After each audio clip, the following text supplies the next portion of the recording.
केजरीवाल के वादे या मोदी के इरादे? आप हमारी जनता एसएमएस करें। और अभी जब तक हमारे साथ जो मेहमान है, मैं सीधे सीधे शम्बित पात्रा के पास जाऊंगा। डॉक्टर शम्बित पात्रा, राहुल मेहरा ने एक सवाल खड़ा किया और वो सवाल बड़ा वाजिब है कि अगर करप्शन नहीं हो तो सारे वादे पूरे किया जा सकते हैं। ये सिर्फ पार्टियों को लगता नहीं हो सकता है। आपका क्या कहना है? क्योंकि आपकी पार्टी अभी तक हमेशा ये कहती आई है कि आखिर ये वादे करेंगे कैसे पूरे, और खुद आज एक ऑटो का उदाहरण प्रधानमंत्री ने दिया। देखिए, दो चीजें हैं। पहला विषय है, आपने में हमारे मित्र राहुल जी से जब पूछा 15 लाख सीसीटीवी कैमरों के बारे में, तो आपने खुद देखा सुबह से शाम होते होते 15 लाख 15,000 में तब्दील हो गई।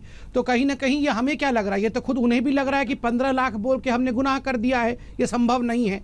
बिल्कुल सही बात है, नेक इरादे होंगे, करप्शन नहीं होंगे, तभी तो मोदी जी ने कहा है ना खाऊंगा ना खाने दूंगा। अगर इसी नीति पर हर पॉलिटिकल पार्टी चले, हर सरकार चले, तो स्वाभाविक रूप से सब कुछ रोल आउट हो सकता है। मगर 36,000 करोड़ रुपए वाले दिल्ली के पैकेज में आप अगर 12 से 30 लाख हजार करोड़ रुपए का बजट दिखाएंगे तो वो वैसा ही होगा जैसे संजय लीला भंसाली का देवदास पिक्चर का सेट होता है। दिखता तो बड़ा सुंदर है मगर अंदर से खोखला होता है।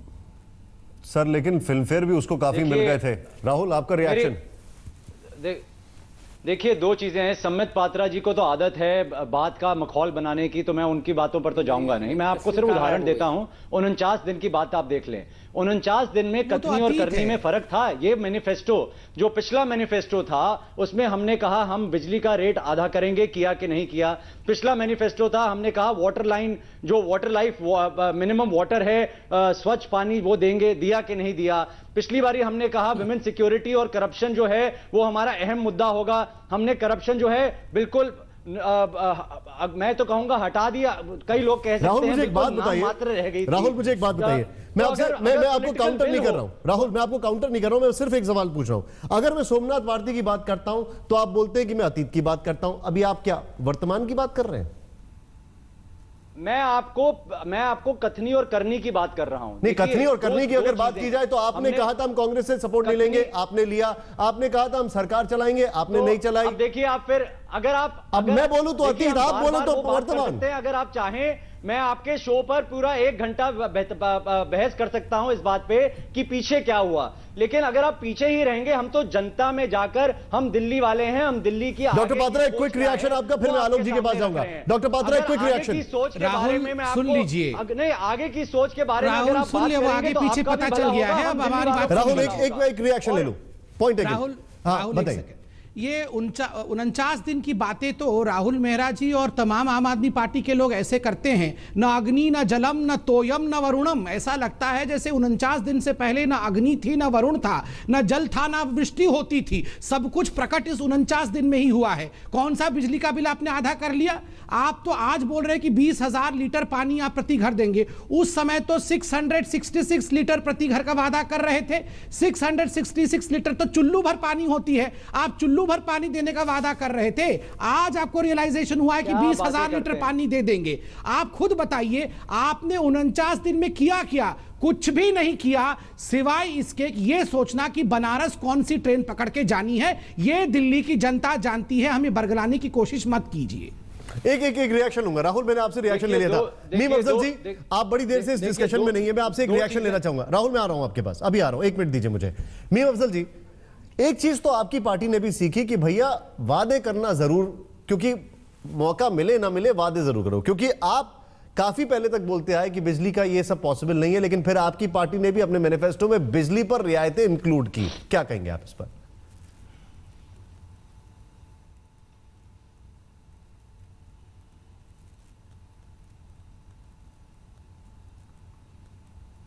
मीम अफजल जी, सुन सकते हैं आप? हमने जी, पहले जो वादे किए वो पूरे किए।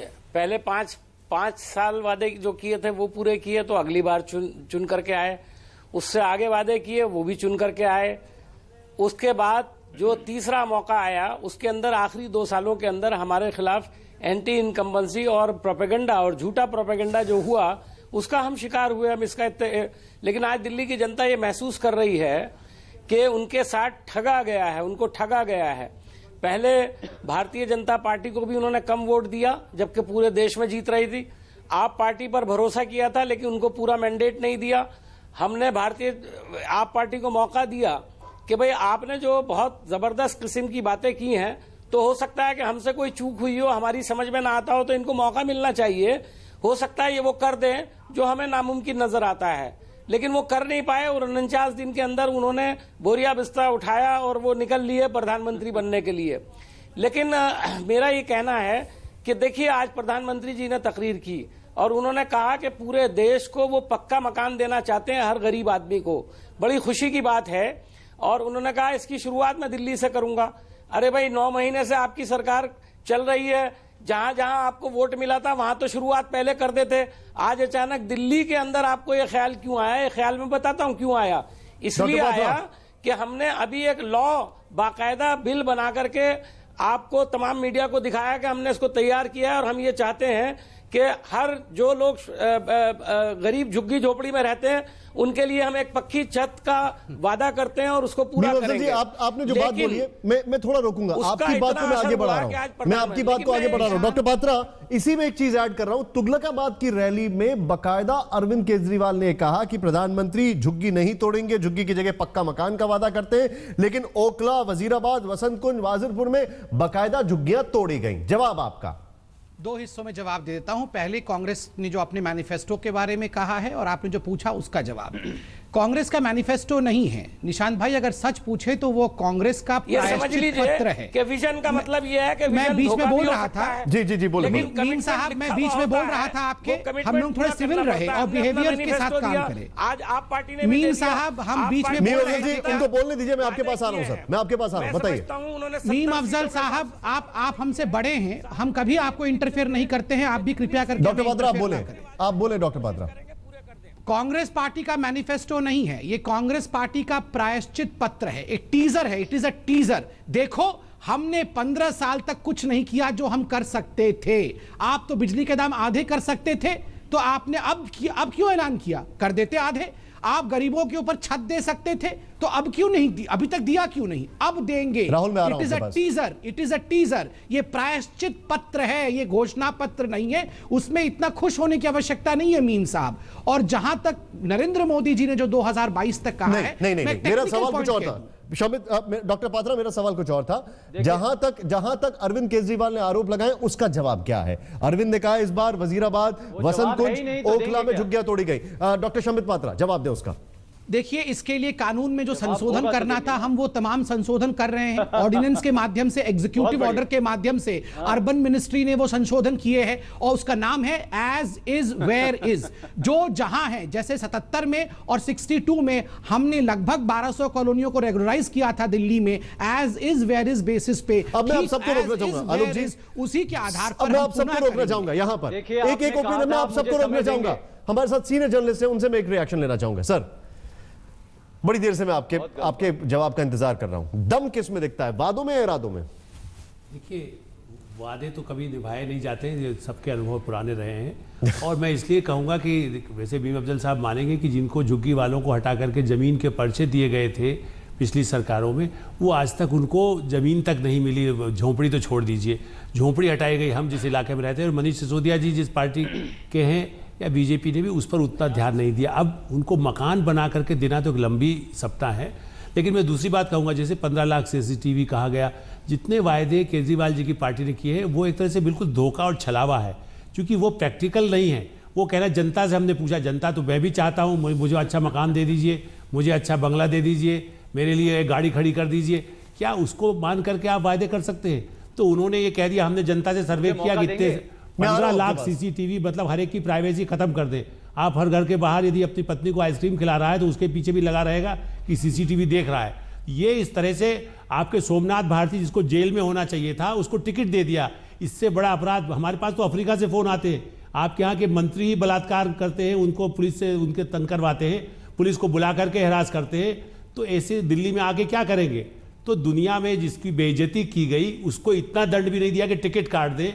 हो सकता है कल आप उसको मुख्यमंत्री बनवा दें, अरविंद केजरीवाल यदि हार जाते हैं तो ऐसी स्थिति में कौन भरोसा करेगा? आप ये कहना चाहते हैं जनता का मैंडेट एक छलावा है? जनता का ये जो बार बार बोलते हैं कि जनता से पूछा हमने, जनता से नहीं, यही मेरा कहना है कि जनता, देखिए जनता तो भोली भाली है ना। मैंने इसीलिए आपसे कहा, गरीब लोग जिनको आप ये कह रहे हैं पानी, मैं आपको खाली एक छोटी सी बात कहूँगा। इन्होंने कहा बिजली हमने मुफ्त कर दिया, इतनी आधा कर दिया था। जो लोग, मैं उन लोगों से बात करता हूँ, आपने भी की होगी जिस इलाके में आप गए हो, जो लोग जिनके पास अपना छत नहीं है, वो किराए के मकान में रहते हैं, गरीब लोग, और उनका वो बिजली का बिल उनके पास नहीं आता है, मकान मालिक उनसे उतना ही पैसा वसूल करता रहा, 300 500 जो 600 रुपये लेना है। ये किसको धोखा दे रहे हैं? उन लोगों को राहत देने के लिए उनके किसी आदमी की कोई ऐसी एजेंसी तो है नहीं। ज़्यादा लोग, आबादी ऐसी है जो गरीब, जो इनको वोटर बना हुआ है, गलतफहमी में है, धोखे में है, वो सोचता है मेरी बिजली माफ हो जाएगी। आपका रिप्लाई राहुल। बिजली माफ कैसे हो जाएगी जो किराए पर रहता है? भाई साहब मैं तो बहुत देर से कोशिश कर रहा हूं कुछ बोलने की, अगर आप मुझे इजाजत दें। बोले। पहली दो बातें हुई। पहली बात यह है, सोमनाथ भारती को जेल क्यों नहीं भेजा आपने? सिक्योरिटी की बात करी, आप भेज दीजिए भाई साहब, कमाल करते हैं आप, कमाल करते हैं। देखिए, वुमेन सिक्योरिटी पे किसने ये बात करी है, आप बताइए मुझे। अगर वुमेन सिक्योरिटी में कोई एक पार्टी है और कोई एक शख्सियत है जो बिल्कुल कथनी और करनी में बिल्कुल अलग नहीं है, तो वो आपके सामने मैनिफेस्टो है, और मैनिफेस्टो हमारे लिए पाक है। हम यहां पर राजनीति को बदलने आए हैं। मैनिफेस्टो में जो चीज लिखी है, आप एक एक मैनिफेस्टो में जो प्रॉमिस है उसका हिसाब ले सकते हैं 5 साल बाद। महिलाएं चली मैं उस पर अभी नहीं हूं। मैं आपसे दो चीजें पूछता हूं। आप बीजेपी की बात करते हैं, निहाल चंद कौन है आपको पता है? किस मंत्रिमंडल में है और किस मंत्रालय में है? उन्होंने तो, उनके खिलाफ तो चार्जेस हैं, उनके खिलाफ तो सारा चल रहा है मामला, और वो किसके मंत्रिमंडल में है? ना खाऊंगा ना खाने दूंगा वाले में। उन्हीं के मंत्रिमंडल में ऐसे लोग हैं और उनकी पार्टी में जो कहते हैं औरतों को कि आप मोबाइल इस्तेमाल मत कीजिए, आप जीन मत पहनिए, आप 4 बच्चे पैदा कीजिए। आप क्या मतलब कहां मखौल बना रहे हैं आप पूरी डिबेट का? और जहां तक सम्बित पात्रा का सवाल है, 49 दिन और 249 दिन हो गए सरकार को सेंटर में आए हुए। उन्हीं की एमसीडी है मोस्ट करप्ट डिपार्टमेंट, सबसे भ्रष्ट डिपार्टमेंट। उन्होंने क्या कर दिया? हमने तो 49 दिन में आकर करप्शन बंद कर दी, क्योंकि उनको लोगों को पता था जो आपके बड़े सवाल हैं, आपके बड़े सवाल राहुल। निहाल चंद, 245 डॉक्टर पात्रा मैं आपके पास आ रहा हूं। Rahul, point taken, point taken. MCD आपके पास है, आप बहुत कुछ कर सकते थे, आपने क्यों नहीं किया? डॉक्टर पात्रा, ये एक सवाल। दूसरा सवाल निहाल चंद। दोनों जल्दी से मैं 2 ट्वीट बताता हूं आपको। एक ट्वीट आया जिसमें उन्होंने कहा है, एक साहब कह रहे हैं कि दिल्ली बीजेपी और भारतीय क्रिकेट टीम में कोई फर्क नहीं है। एक ट्वीट आया जिसमें यह कहा है कि अरविंद केजरीवाल को बता दो कि गुजरात में प्रधानमंत्री नरेंद्र मोदी ने कितना जबरदस्त तरीके से चीजों को डिलीवर किया है, उनकी कॉपी करना बंद करें। ये 2 ट्वीट आए हैं। मैं सीधे चलता हूं doctor Sambit Patra. MCD opportunity थी, क्यों वेस्ट हुई? निहाल चंद, क्या जवाब है? पहला, निहाल चंद पे जवाब पूछना है तो मेरे मित्र मीम अफजल साहब से पूछिए, क्योंकि इन्हीं की अशोक गहलोत की सरकार राजस्थान ने उन्हें 2 बार क्लीन चिट दिया है।